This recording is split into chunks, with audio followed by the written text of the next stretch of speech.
Soundstripe.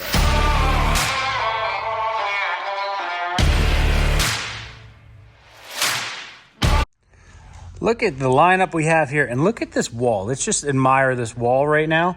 We did some moving around and up here at Southside Sales Service. The shop itself looks fantastic. Our new mezzanine over there. Turning around. A lot of work. Yeah, tons of work, but really, really looks good. But anyway, what's going on, everyone, and welcome back. Don't mind my crown. Since we won King of the Mountain, what's that, 2 weekends ago now? Yeah. Bruce has been calling me King James. So he stopped at Burger King today since I've been up here and got me a crown. So I've been kind of wearing it around to kind of show off what we did. But kind of what we want to talk about is the lineup that we have here. And a guy reached out to me and said, can you go over the sleds that you had? Which I know we did that already, but he wants me to kind of talk about the differences between them, which is what we're going to do today. But before we get to that, me and Bruce kind of want to get into interacting with you guys more. And I know I answer your questions all the time, and you guys send me messages and call the shop and talk to Bruce. But we were kind of thinking once in a blue moon, maybe like once a month or something, we could do like a Q&A. So pretty much you guys, either I'll make a post or you guys comment a ton of questions in the comment section of one of the videos. Me and Bruce will kind of write them all down. We'll sit down one day and we'll kind of go through them and kind of start trying to interact with you guys a little bit more. So if you guys are interested in that, you know, kind of comment down below if you are, and then we'll kind of take it from there. Yeah. But I mean, we appreciate all the support you give us. You know, it's kind of never ending, but you know, it'd be cool to kind of just that one extra step to interact with you guys. Yeah. So yeah, you got certain questions that we're just not hitting on. That'd be great to go over them, and you know, then we can kind of fill in the gaps that we're not doing. Absolutely, yeah. So, I mean, we do obviously do our best, but yes. So, King of the Mountain was a couple weekends ago at this point, and we got the sleds in the shop now, all cleaned up, and kind of wanted to touch on and recap the whole weekend because me and you didn't do a recap of the weekend. So, the day obviously went very good. I mean, I talked about it in the video and Bruce talked about it in, you know, kind of his part, but you know, we went there with one goal and we left with that. But there was a ton of effort that went into each one of these sleds, you know, some throughout the year, some just for the event. But, you know, we really wanted to go and have a good showing there, and that's exactly what we did. And as we go through this fleet and kind of explain what is what and what we felt during that day, everything here is for sale. So if you are interested, in the next probably week or so, they're all going to start popping up on the Southside Sales website, which I'll put here at the bottom. Yeah. So go check it out. 24 cross country that has 97 or 98 miles, which is insane. There'll be a ton of snowcross stuff on there. That'll all be listed. It's one similar to that one, in fact. My Boost has 844 miles, which I think is like there's 100 more on it because that speed sensor went that one time. Oh, yeah. Mm-hmm. So it's probably like 950 on it, but it reads 844. And the 9R has 438 miles on it. So if you are interested in that, keep checking that website and give the guys here a shout. Yep. Well, I guess we'll start with the cross-country sled since we're sitting here. So, I mean, this sled, as we talk about all the time, is just so awesome. Just the way it comes from the race department. They put a lot of time and effort into these. And we didn't really change anything. No, it's at the beginning of the season, I took the edge off the valving for the trails in hopes that, you know, just to make it more compliant. Yeah, that's all, because we weren't ditch banging it all the time. We wanted to make it stiffer like it was, but just more compliant in the little stuff. So I had dropped the fronts to 125 pound springs because this year they were 150s. Mm-hmm. And then I had, again, just took the edge off the valving in the rear. That came with those. This was our first step into long tail springs. Correct. And we started talking about that. We started using them. Now I put them on a lot of people's sleds now, and you know, obviously including the 9R where we started with. Mm-hmm. And but this had 18 pound per degree, and I went back to the 16 pound per degree on these. Again, just trying to be a little bit more compliant for me. You know, I'm not riding like Jesse does all the time. But then we left it like that, going up there, and just cranked everything up. Right. And I mean, suspension wise, it felt really good the entire day. We did run clickers in as the day went on because it got nastier and nastier. And I mean, you needed that extra bottoming resistance, for those big holes, which is we could have had the 18-pound perdegrees on those up for there. sure, absolutely, 100%. 100 yards was like a snowcross track. Yeah. But other than that, I mean, suspension felt really good. Engine felt good. It was tough comparing it from the 600 here, and then you go over there to the 9R. That was just. Oh yeah, you were making 100 horsepower swing. Yeah. Between this and what you had in the turbo. Yeah. Yeah. Oh yeah. And then the 9R, you were 70 horse. Right. Yeah. So it's luckily the snowmobile was the same. Yeah, the sled was great. I mean, it was just for that event to run in the big class, you definitely would have been down on power in my eyes. Oh yeah. Yeah, I mean there were some fast guys in there and you needed all the speed you can. Besides that, we were doing this other than the snowcross sled, which is 1 3/4, we were doing a 135 tracks. Right. So it didn't matter which other snowmobile, there was a lot of stuff there with deep tracks. Yeah. And when you got up near the top, that really helped. And luckily we had track speed. Correct. Yeah, we had a lot of track speed. Yeah.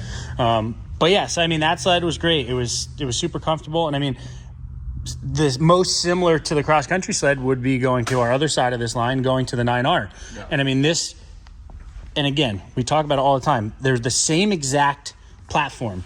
Yeah. That is a 136 matrix. We come on to our 9R, which is an XER 136, but it's the same exact thing. Yeah. Obviously we just went through and did all of our suspension, which these two sleds, aside from having 70 horsepower less at the other end, felt exactly the same. Yeah. I mean, because of the bigger motor and everything, we put the 150s on the front of this because you said you wanted them, and it certainly worked. Yeah. And and I mean, honestly, I think this suspension-wise, might have even felt better than the cross country. Yeah. Just because of, the way that we had the valving, and you did go back through all this. And yeah, and you had more speed in every portion of the track. Yeah. Yeah, we did a couple side-by-side runs from the two of them, and it was like night and day difference. There was a lot more speed in this one.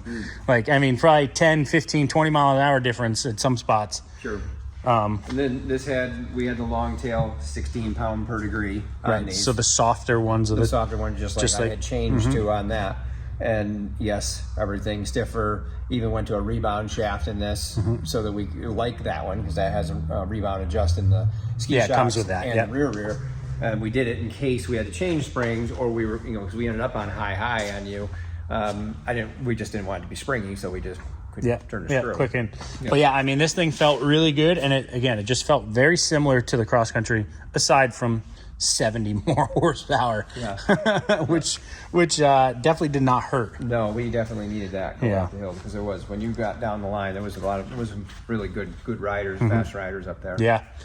And then we come over to the Assault, which we did not touch this. Aside from me putting a bigger tune in it, suspension, it was exactly how I rode it all year on the trail. Same skis. We didn't even change skis. We didn't put quartering kits on it. Nothing. Well, the latter part of the year, when you like. Correct. Yeah. The one that I brag about all the time, because I mean, trail wise, it was just exceptionally well in the trail side of things. And instead of pulling it all apart and giving Bruce more things to do than he already, on the big giant pile of stuff he had to do, we just said, let's just run it and we'll go. And that's stock torsion springs, Bruce's valving, 120s up front, and that's it. Yeah. And we were definitely soft on this. Yeah. If you go back to that video, you can tell I tiptoed through the really big stuff way slower on this sled, because I knew it just couldn't take it. Right. So not that it didn't run great. It ran fantastic. Will's tune, that was rowdy. That was a big boy tune. And that was, when it came on, you knew it was there. Yeah. But suspension wise, we were definitely soft. So tiptoed through a lot of stuff. Again, the bigger stuff with this sled, just because the suspension just was not there to handle it. Yeah, this year and the other ones, we were chasing everything in as the bumps got bigger. This one we started stiff. Yeah, we started pretty much, ran all the way in with it. So we couldn't really go any stiffer on this with what we had in it. So, and again, it's just kind of, Bruce was like, oh, we'll do it. And I'm like, no, let's just see how it does. And I'll just run it and see what it. Yeah. see what it could do. And again, I mean, it was very good. It just was not on the level of the 9R or the cross-country sled. Right. Yeah. And then we had this thing. So this is their 24 Polaris race sled, and I said in the setup video that I haven't been on one in quite some time. And I said, it's going to be very different. And it was very different. I mean, and again, it's the only different chassis than these three, which I've ridden these three things since 2021, when the Matrix came out. So getting on something totally different that was as stiff as it was and as aggressive as it was wow. I mean, you were sweating when you came down there. Yeah, this wore me out more than any of these three. You know, it just was, it's just like an angry bull that doesn't want you on it. Yeah, and that was with softening the rear a little bit and trying to take the edge off, because the edge of these, when I say edge, it's that top edge where you're going across that small stuff and that stuff that upsets the sled. That's where these don't like it. Right. These are made for the biggest holes there are. And so I took that edge off the back of it so it wasn't so rigid for them, and then these come with 250-pound springs on the front, and I went to 200. Yeah. So, and I mean, it even in the holes that were there, which were big for the trail side of things, which not saying that they didn't handle them well, but this just shined through that. Yeah. I mean, you could blitz all those really, really big holes in this thing, and it was like, I don't know what you're talking about. Yeah. Like they weren't there. But then when you got to the small stuff is really when it was like, hold on, because it didn't want you there. It did not want to comply whatsoever. And it was such a different animal. And I mean, just immediate power. I mean, their power plant is wild. Oh my God. I say all the time when, Tom and Ben, they work on this stuff, that this is what their job is, that cross country on this race sled, and to get it tuned for what they're supposed to be doing. And they just do a great job. And when if I need to change something or I'm thinking about something, I call either one of them. They know everything there is to know about it to get me steered where I feel I need to be. Yeah. And I mean, it was definitely interesting getting back on. And I mean, not that I want to do snowcross again, because I don't. I mean, I always do, but I don't. My body says no. But I mean, these things, I would love to just see what it feels like for a couple laps on a snowcross track, because it's got to be incredible. Because again, the big holes that we had at King of the Mountain, they really weren't big holes for this thing. No. Yeah, and then, that throttle response, so when you're in the hole and you are off and back on again, it's like a mod sled. Yeah, and I somehow didn't have any GoPro footage of me on this. Not even one run, which I don't know how that happened, but it did. But yeah, I mean, it was screaming. Definitely short on gear. Yeah. It was, Curran won Pro-Am 30 on this at the national level, and he had it geared differently. And again, I changed the chain, did a bunch of hardware underneath, because a lot of maintenance stuff. That Curran does a great job doing all that stuff, but he's also in a hurry to get things going, where I had the time there. I had a day to go through it and front to back to make sure that, just that. But I did not change the gearing. Yeah. And yes. I mean, it should have been, we didn't need to gear it like these, but. Right, yeah, we didn't need to gear it for 130 miles an hour. But yeah, they come with a 235. I could have had a 2.0 in it. Right. So. Yeah. And I mean, just screams the whole way up the mountain. Oh, yeah. I mean, it was like, holy smokes. It was nice when you were racing these, which there wasn't many Polarises there. Yeah, there's probably 3 other Polarises. Yeah. There's a lot of Skidoo race sleds. Yeah. A few cats. Yeah, a few cats. A lot of Skidoos for sure. And it was nice racing them because you could hear them and kind of gauge where they were without looking, just by hearing them. Yeah, and then King of the Mountain, you went down to the wire. You raced the Skidoo race sled with the 9R. Yeah. What's going on, guys, and welcome back. This video is sponsored by Strapino Straps. So as we transition into spring and the snowmobiles are getting put away, our next adventure is boats. Now, the big thing about boats is that it's on a trailer and you got to trailer them. Well, what's the one thing you don't want it to do? You don't want it to fall off. And that's where Strapino Straps comes in. So right here we have their 1 7/8 by 4 foot bolt-on transom straps. Now these things are beefy, they're heavy duty, and that's exactly what we want just a button and a pull. They're automatically tractable just like that. We have a working load limit of 550 pounds and a braking strength of 1,650 pounds. So what's awesome about these is they are bolted right to the trailer. And I've already installed one down here, so you're never losing a ratchet strap. It's always bolted right to the trailer. Now, luckily this trailer for this brand new Yamaha jet boat center console had provisions already made. But if your trailer does not have provisions already made, Strapino sends you brackets and bolts, stainless bolts again, so that you can install them. Now again, these are stainless steel ratchet strap, guys, so they will withstand extremely harsh conditions, and they won't get jammed up on you. So again, we have one down here, and I'm gonna go ahead and install the other one, and I'll show you guys once they're on. So when you wanna hook up, guys, push this white button. That'll be retractable. You attach to your eye hook, let that white go, crank it down. When you don't want it, or when you wanna release it, push that down, push the white one again, unhook, and then right in. And go ahead and unload your boat, and when you reload it, push the white button, pull the strap out, hook it to the eye hook, crank away. And your boat is not going anywhere. So go get your straps now in the description below. Discount code is Jesse James and it expires on 5/26. But yeah, so I mean, across the board, these cross-country sled 9R, extremely similar. I think I would edge out the 9R over the cross-country just because of springs that we had in it. Yeah. Well, yeah. And then those front springs. Going up the hill, you wanted power. Right. And then, yeah, well, I was just saying handling. But yes, power-wise, I mean, I would... Yeah, we could have had that thing how it came out of the box. Absolutely. And No question. Yeah, without a doubt. It would have been awesome. And it would have been fantastic. You just would have been down on power. Right. Boost was great. It just, we should have stiffened it up, just went through it a little bit more, but... Yeah, I mean, you even lost the XPTs on that. So you had the longest track on there. Right. And you had the smallest, ski. Least ski, with no cornering kits or anything, which you could definitely tell when you got into some of those corners. I think it was early in the morning when it was still raining or snowing or, I don't know, one of the 4 seasons. Yeah. And it's like, oh, wow. You don't realize what the XCS, which we had on the 9R, to the XVT, again, with a cornering kit and big mushy snow, it was like... Oh, it's a plow. It was... even the guys with these with XTs on it, and we put cornering kits on it. I mean, I know Tucker said it before. He said, "Boy," he said, "you can tell right away. You turn the bars, and it's like, oh yeah, that's right there on there." Yeah.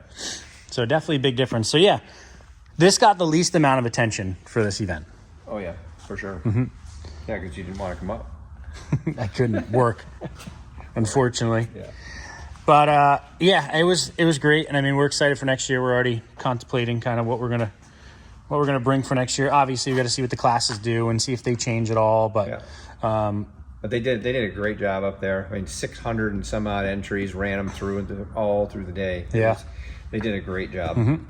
Yeah, for sure. Great job, great event. I know I said it before, but Mike, Erica, and all the other guys, which I'm drawing a blank on everyone else's name, the medics, the people that worked the race, everyone, thank you.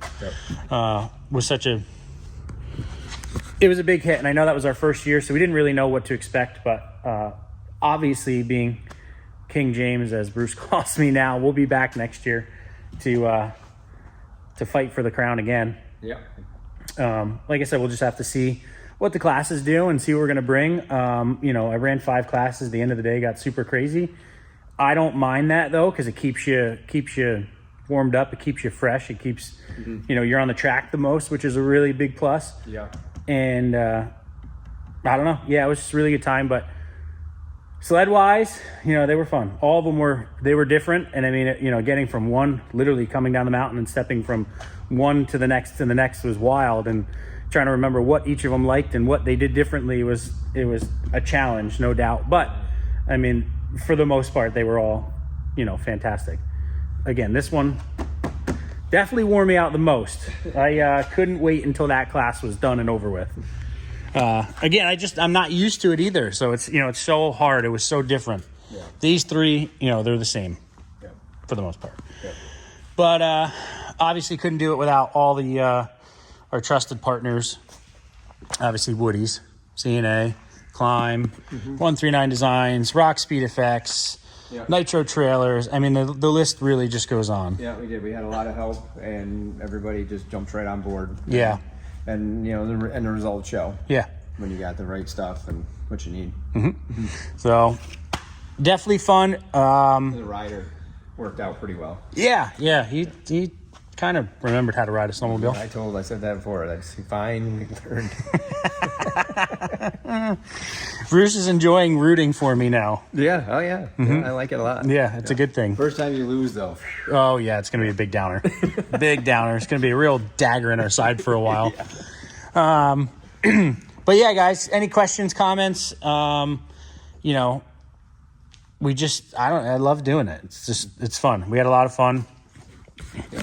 And for the Q&A stuff, again, you know, we appreciate everything that you guys do. We couldn't really do what we're doing without you guys. And we'd like to kind of take it to the next level. And if Q&As or lives or, you know, whatever, you know, drop down what you guys want to see from us, because we're open to suggestions. We were going into our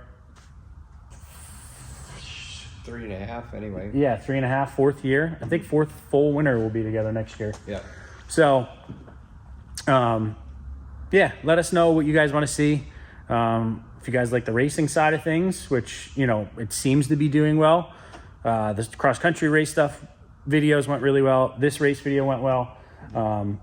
It's proving to, you know, some people that I can actually ride a sled, and Bruce can actually set up a sled. So I promise the stuff that we're telling you guys is not smoke and mirrors. And I mean, it shows in the results that we had. So, and guys, one of the biggest kind of takeaways that we had from this entire weekend is that, you know, especially for this 9R, this is a production, well, now a production with the motor, but this chassis and this suspension has been in production since 2022 as a trail sled. It's a consumer-based sled, and we took that and turned it into a King of the Mountain sled, which is, it's definitely saying something. I mean, I know we talk about what we do all the time, but this is this just proves that It did. You know, I was there watching all of it happen and watching what was racing and watching what you were racing against.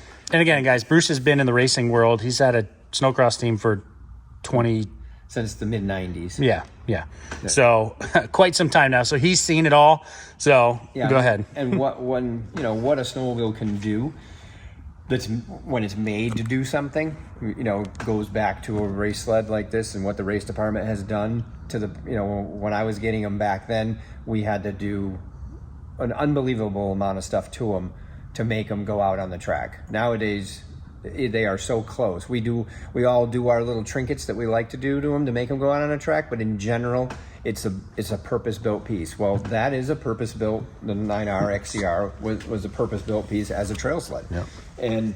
But it just goes to show you that, you know, that snowmobile and the cross country, which is a purpose-built to go ditch banging, it did it. I mean, it with a 135 track and a 136 length, just with the handling of the sled and the ability that it has to do, you know, big bump, small bump, and power, it does it all. Right. Yeah. You know, and it definitely is, you know, it takes a little bit of time from Bruce and some shock work and some spring work and getting it kind of where you guys want it, but just proves that you could take a stock trail sled, change some Polaris components on it.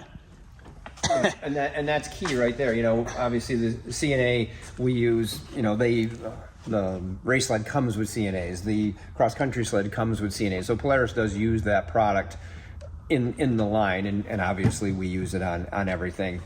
And but the things that we were talking about, yes, the springs we used and all the things to make the snowmobile do what it does is a Polaris product. Yep. So it was pretty awesome to be able to take a trail platform sled and make it do what it did. Yeah. You know, if it failed, I just would have blamed you. No. Of course. It's just, if it failed, it would have been like, okay, I see what we need. You know, this is what it takes to do this. You know, it was a 3/4 mile run, super big bumps down low, and a lot of and handling, and then power. And but it did. Yeah. I mean, it's like, Yeah, it did it. what it was supposed to. And it didn't. I mean, it kind of proves that, you know, what we're doing is working, and we can build a sled for all shapes and sizes and wants and needs. Yeah, because the heavy guy that goes slower but doesn't want to bottom out, to the guy that is super aggressive. And when you guys fill out your shock sheets and you tell me what it is, I talked to plenty of you guys just to get that little bit more information, just to try to find that niche of, you know, to make it the way you want it. And it all helps a lot. Yep. So promise you, Bruce knows what he's doing. I'm just here to help and do some R&D, which we're having fun. So aside from King of the Mountain, you know, we'll look at some other races and maybe do a couple specialty races here and there if we could find something else that's kind of similar to that, which is cool. Yeah. And so if there's anything out there in the Northeast, you know, let us know. And Yeah, we'll go to it. yeah, well, that is it. Unless you got anything else. Nope, that's it.